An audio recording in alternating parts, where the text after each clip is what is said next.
Itu beras, Pak. Kita sekarang beralih ke tambang, Pak. Ini kontroversi rame nih soal perpanjangan Freeport. Menteri-menteri Bapak berbeda, kadang berbeda pandangan. Sebenarnya gimana kasus itu menurut pandangan Pak Presiden ini? Ya, sebenarnya undang-undangnya kan jelas bahwa perpanjangan itu diperbolehkan 2 tahun sebelum habis masa kontrak. Habisnya 2021, artinya 2019 itu baru akan kita berbicara masalah itu. Tetapi sekarang kalau kita berbicara perpanjangan kontrak, undang-undangnya memang tidak memperbolehkan untuk itu. Hanya memang kita ingin agar Freeport ini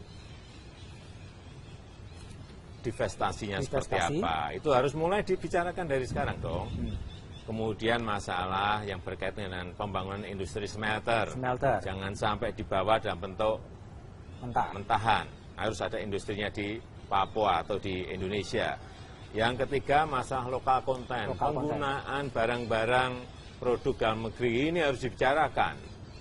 Kemudian yang keempat juga pembangunan Papua. Ini juga harus dihitung. Kalkulasi-kalkulasi seperti inilah yang memang harus mulai dibicarakan. Sehingga pada titik waktunya nanti menjadi jelas semuanya. Dan itu disampaikan oleh Pak Presiden ketika ketemu dengan Jumofet mereka. Iya. 4 hal ini saya sampaikan langsung. Dan mereka bersepakat? Ngomong ya. Tapi banyak juga orang, Pak Presiden, yang mengatakan, kenapa sih nggak diambil alih aja Freeport itu? Emang bisa, mampu, Pak?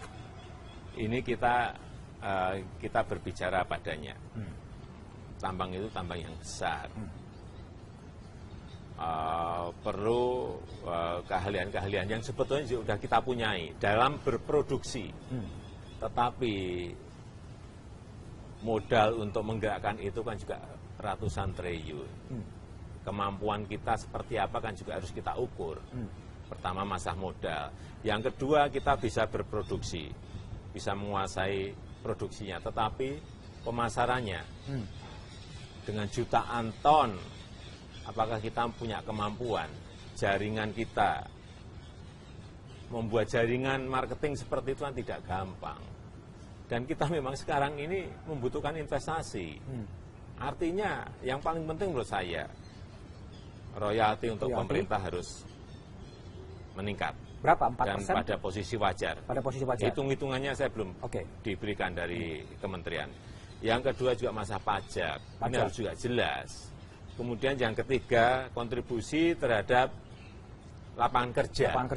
Ini harus bisa membuka industri-industri ikutan yang lain yang tenaga kerja ini bisa terbuka, terutama untuk tanah Papua. Saya kira kemudian industri yang berkaitan dengan produk-produk dalam negeri yang harus digunakan oleh mereka ini juga akan menimbulkan efek berdampak pada tumbuhnya industri nasional kita. Saya kira arahnya harus menuju ke sana.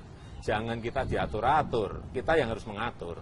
Tapi posisi Presiden adalah nanti setelah 2 tahun baru akan dirembuk lagi, apakah diperpanjang atau tidak diperpanjangkan? Iya, mestinya sesuai dengan undang-undang memang 2 tahun sebelum masa